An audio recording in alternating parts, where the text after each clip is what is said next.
Абыройымнан айырылған соң. Бұл менің өмірімнің шынайы беттері. Есімім аноним болсыншы ханым.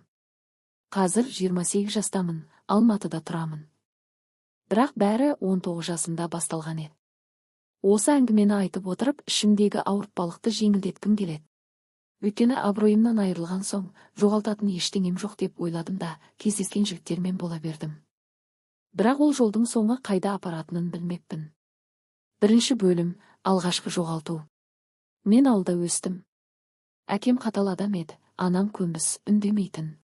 Мектеп бітірген соң Алматыға оқуға түстім. Жатақханада тұрдым, жаңа өмір, жаңа достар. Сол кезде танысқан жігітім болды. Ол үлкен курста оқитын, әдемі сөйлейтін, машинасы бар байдың баласы сияқты көрінетін. Маған гүлдер әкеліп киноға апарып, сені сүйемін деп құлағыма сыбырлайтын. Бір күні кешке оның үйіне шақырды. Атанасы курортта демалыста екен. Қызылдан іштік, ән тыңдадық. Сосын бәрі басталып кетті. Мен қарсылық көрсеткен жоқпын. Өйткені сүйіп қалған сияқты едім. Сол түні алғашқы рет болды мен үшін. Ол бәрі жақсы болады деп жұбатты, бір ретте тұрған ештеңе жоқ деді. Екеуміз үйленеміз, сені атанаммен таныстырамын. Машинам бар, үйіміз бар, сен армандаған өмірді сыйлауға дайынмын. Ертеңінде ол маған хабарласпады. 3 күннен кейін жауап берді, кешір, бірақ мен саған үйленбеймін. Сен жақсы қызсың, бірақ мен әлі дайын емеспін. Сөйтсем, ол маған ғана емес, басқа қыздарға да солай айтатын екен. Достарымнан естідім, мен оның жеңісі ғана болған екенмін. Ауылға барғанда бәрі біліп қойды. Қалай екенін білмеймін, жігітім мақтаныш көріп, бәріне айтты ма, ол жағы белгісіз, бірақ ауылда сөз тез тарайды. Әкем ашуланып анама қатты сөздер айтып жер қылды. Абыройыңды жоғалттың деп айқайлады. Мен үндемедім. Ішімде өкініш пайда болды. Енді не істеймін? Кімге керекпін? Абыройымнан айырылдым ғой, енді жоғалтатын ештеңем жоқ деп ойладым. Екінші бөлім. Қаладағы жалғыздық. Жатақханаға қайтып келдім. Оқуым нашарлады. Достарым менен алшақтай бастады. Бір күні түнгі клубқа бардым. Алғаш рет. Музыка қатты, шамдар жарқылдайды. Бір жігіт келді, аты Данияр, би биледік, сөйлестік. Ол маған коктейль сатып алды. Сен әдемісің деді. Үйіне бардық. Ол пәтерде жалғыз тұратын. Сол түні тағы да сындым. Ешқандай сезім жоқ. Ертеңінде ол маған ақша ұсынды. Таксиге деп. Мен алмадым, бірақ ішімнен ренжідім. Сөйтсем, ол мені жеңіл қыз деп ойлаған екен. Содан кейін әдетке айналды. Тендерге тіркелдім. Кездесемін, сөйлесемін. Әр қайсысы әртүрлі, бірі нәзік, бірі өктем. Бірақ ешқайсысы қалмайды. Тағы кездесеміз бе деп сұрасам, иә дейді де, хабарласпайды. Неге мен осылаймын? Өзімді жазалап жатқан сияқтымын. Абыройым жоқ деп, өзімді одан әрі төмендетіп жатырмын. 3 бөлім. Жаңа жұмыс және жаңа қателік. Оқуды бітірдім, офиске жұмысқа тұрдым. Маркетинг бөлімінде. Бастығым 35 тегі ерлан, үйленген, балалы. Бірақ маған көз сала бастады. Комплимент айтады, түскі асқа шақырады. Бір күні кешке қалдық. Жоба бойынша. Сосын ол маған қол тигізді. Мен қарсылық көрсетпедім. Оның машинасында жаттық. Артқы орындықта. Ол өте тәжірибелі еді, бірақ соңында бұл құпия болсын деді. Содан кейін әдетке айналды. Аптасына 2-3 рет өзім іздеп барамын. Ол маған сыйлықтар әкелетін, ақша беретін. Мен оны сүйдім деп ойладым. Бірақ бір күні әйелі біліп қойды. Ол мені жұмыстан шығарды. Сен сияқтыларға орын жоқ деді. Тағы жалғыз қалдым. Жұмыссыз, ақшасыз. Достарым жоқ. Тек түнгі кездесулер. 4 бөлім, төмендеу. Ақша табу үшін барға бардым. Бармен болып. Сол жерде көп жігіт таныстым. Кейбірі ақша ұсынатын. Алғашында бас тарттым, бірақ кейін қажет болды. Пәтер ақысы, тамақ. Мен келістім. Содан кейін тағы біреу. Өзімді сатқан сияқтымын. Бірақ ішімде ештеңе жоғалтпаймын деп өзімді алдадым. Денсаулығым нашарлады. Дәрігерге бардым, ауру жұқтырыппын. Емделдім, бірақ ұяттан өле жаздадым. 5 бөлім, махаббат иллюзиясы. Сол барда арманды таныдым. Ол басқа нәзік сөйлескенді ұнататын. Біз ұзақ әңгімелесетінбіз. Ол маған өткенімді сұрамады. Бір күні үйіне барды. Ол маған сен ерекшесің деді. Мен сендім. Біраз уақыт бірге жүрген сияқты болдық. Бірақ бір күні ол жоғалып кетті. Телефоны өшірулі. Кейін білдім, ол үйленген екен, әйелімен татуласқан. Тағы сындым. Неге әрқашан осылай таңертең оянсам үй бос екен? Олар кетіп қалыпты. Үстімдегі киімдер шашылып жатыр, денемде іздер. Айна ас үйде кофе ішіп отыр екен. Қалайсың деп сұрады күліп. Мен ештеңе айтпадым, киініп шығып кеттім. Үйге келгенде душта ұзақ тұрдым. Ыстық сумен денемді жуғым келді, бірақ ішімдегі лас сезім кетпеді. Айнаға қарадым да жыладым. Мен кімге айналдым деп ойладым. Сол күні жұмысқа бармадым, төсекте жатып телефонды өшіріп қойдым. Ұяттан өле жаздадым. Бірақ сонымен бірге ішімде бір бөлігім, сен өзің қаладың ғой деп айыптады. 8 бөлім, депрессияның қараңғы күндері. Содан кейін бәрі құлдырай бастады.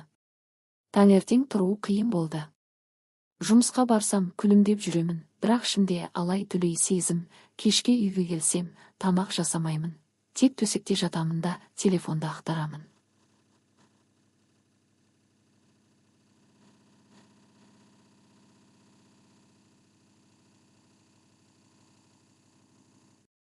Тендерді ашамын, бірақ енді жазғым келмейді. Профильдерді қарап отырып, бәрі бірдей деп ойлаймын. Ұйқы келмейтін түндер көбейді. Сағат 3-4-те оянып төбедегі дақтарды санаймын. Өткенді еске аламын, ер болды, ерланды, арманды, сол топтық түнді. Неге мен осылаймын? Неге тоқтай алмаймын деп өзімнен сұраймын. Жауап жоқ. Бір күні дәрігерге бардым. Депрессия, деді. Антидепрессант жазып берді. Алғашқы апталарда одан сайын нашарладым, басым айналды, ұйқым келмеді. Бірақ кейін сәл жеңілдеді. Психологқа бардым. Алғашқы сессияда ештеңе айтпадым, тек жыладым. Екіншісінде аз-аздан ашылдым.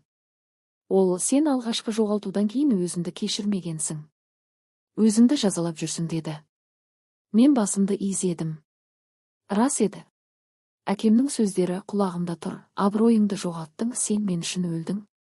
Содан бері өзімді лайықсыз сезіндім. Бірақ тоқтай алмадым. Әлі кездесулер болды. Біреумен барда танысып қонақ үйге бардық.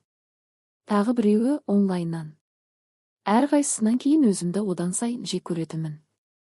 Неге мен осыны қоя алмаймын деп ойлайтынмын. Достарымнан алшақтадым. Телефонға жауап бермейтін болдым. Анам хабарласты, қалайсың қызым деп. Жақсымын дедім дауысым дірілдеп. Ол сезді, бірақ ештеңе сұрамады. Таңертең оянсам үй бос екен. Олар кетіп қалыпты. Үстімдегі киімдер шашылып жатыр, денемде іздер. Айна ас үйде кофе ішіп отыр екен. Қалайсың деп сұрады күліп. Мен ештеңе айтпадым, киініп шығып кеттім.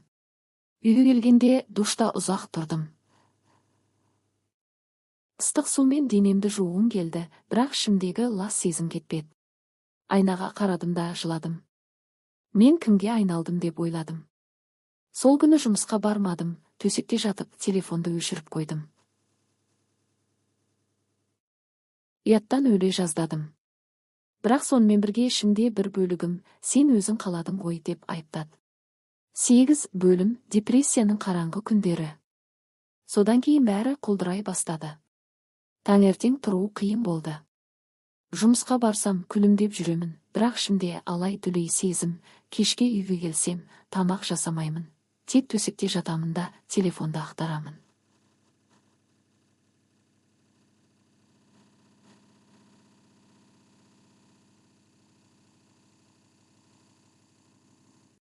Тендерді ашамын, бірақ енді жазғым келмейді. Профильдерді қарап отырып, бәрі бірдей деп ойлаймын. Ұйқы келмейтін түндер көбейді. Сағат 3-4-те оянып төбедегі дақтарды санаймын. Өткенді еске аламын, Ерболды, Ерланды, Арманды, сол топтық түнді. Неге мен осылаймын?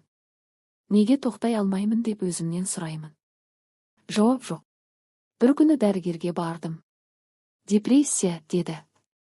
Антидепрессант жазып берді. Алғашқы апталарда одан сайын нашарладым, басым айналды, ұйқым келмеді.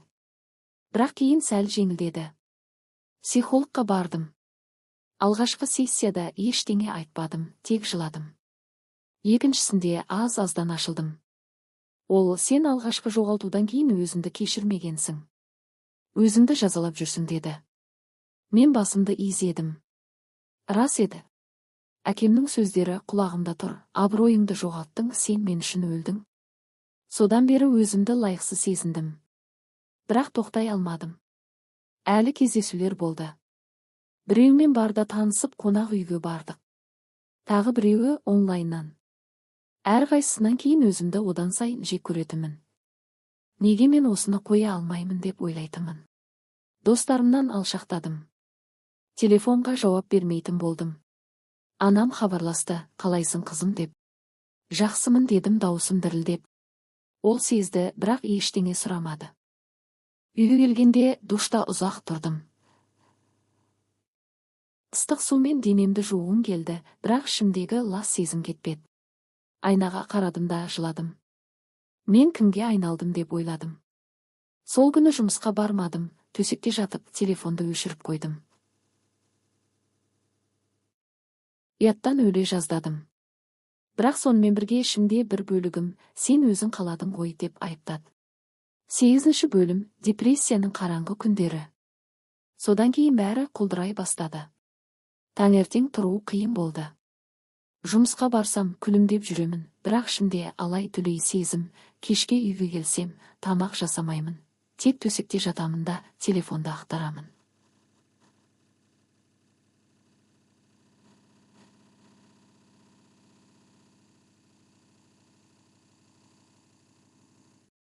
Тендерді ашамын, бірақ енді жазғым келмейді. Профильдерді қарап отырып, бәрі бірдей деп ойлаймын. Ұйқы келмейтін түндер көбейді. Сағат 3-4-те оянып төбедегі дақтарды санаймын. Өткенді еске аламын, Ерболды, Ерланды, Арманды, сол топтық түнді. Неге мен осылаймын? Неге тоқтай алмаймын деп өзімнен сұраймын. Жауап жоқ. Бір күні дәрігерге бардым. Депрессия, деді. Антидепрессант жазып берді. Алғашқы апталарда одан сайын нашарладым, басым айналды, ұйқым келмеді. Бірақ кейін сәл жеңілдеді. Психологқа бардым. Алғашқы сессияда ештеңе айтпадым, тек жыладым. Екіншісінде аз-аздан ашылдым. Ол, сен алғашқы жоғалтудан кейін өзіңді кешірмегенсің. Өзіңді жазалап жүрсің, деді. Мен басымды изедім. Рас еді. Әкемнің сөздері құлағымда тұр. Абыройыңды жоғалттың, сен мен үшін өлдің.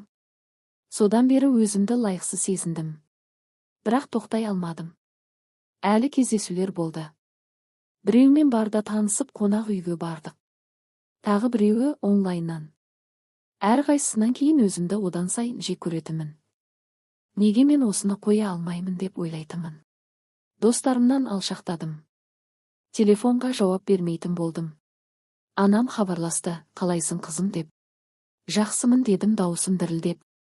Ол сезді, бірақ ештеңе сұрамады, үйге таксиге отырып келдім. Жылап отырдым, таксист сұрады, қалайсыз деп, жақсымын дедім. Үйге кіріп, есікті жауып, еденге отырып жыладым. Ұзақ дауыстап жыладым. Сосын ваннаға кіріп, айнаға қарадым. Көзім ісіп кеткен, ернім жыртылған. Мен кіммін? Неге өмір сүріп жүрмін деп ойладым. Пәтердегі дәрілерді жинадым. Бәрін бір жерге қойдым. Отырып қарап отырдым. Бірақ бір кезде телефон шылдырлады. Ескі досым, мектептегі Гүлнар, Айгүл, саған хабарласып тұрмын, жағдайың қалай? Көптен бері көрінбей кеттің деп жазыпты. Мен жауап бермедім, бірақ сол хабарлама мені тоқтатты. Дәрілерді шкафқа салып қойдым. Терезені ашып суық ауаны жұттым. Таң атқанша отырдым. Ертеңінде жұмыстан шығу туралы өтініш жаздым.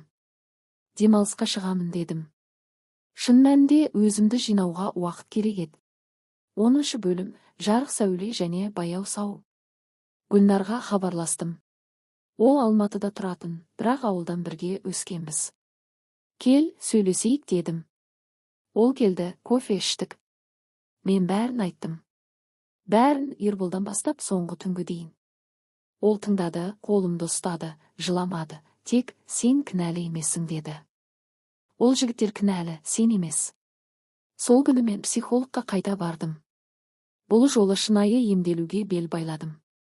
Аптасына 2 рет сессия. Ол маған жаттығулар берді, күнделік жүргіз, өткенді жаз, өзіңді кешір деп. Тендерді өшірдім. Телефондағы барлық чаттарды тазаладым. Жаңа жұмыс іздемедім, біраз уақыт ақша жинағаныма жетті. Таңертең тұрып серуендеуге шығатын болдым. Алматының тауларына бардым, жалғыз. Суық жел бетімді ұрғанда тірі екенімді сезіндім. Йогамен айналыстым. Онлайн сабақтар. Алғашында қиын болды, денем ауырды, бірақ кейін ұнады. Дем алуды үйрендім. Кітап оқыдым, өзін-өзі дамыту туралы. Бір кітапта өткенді өзгерте алмайсың, бірақ оған қалай қарайтыныңды өзгерте аласың деп жазылған. Сол сөз жүрегімде қалды. Анаммен сөйлестім. Ұзақ сөйлестік. Кешір мені дедім. Ол жылады, сен менің қызымсың, әрқашан деді. Қазір 28-демін. Жалғызбын, бірақ тынышпын. Кездесулер жоқ. Достарым бар, шынайы достар. Жаңа жұмыс таптым, кіші компанияда, тыныш ортада. Кешке үйге келгенде шаршаймын, бірақ жақсы шаршаймын. Кейде өткен еске түсет ауырады. Бірақ енді өзімді кінәламаймын. Абырой деген сыртқы пікір емес, ішкі тыныштық екен. Мен оны қайта таптым. Баяу, қиын жолмен. Бәлкім, бір күні шынайы махаббат кездесер. Бәлкім, жоқ. Бірақ қазір маған өзім жеткілікті. Енді алға қараймын. Өмір жалғасып жатыр.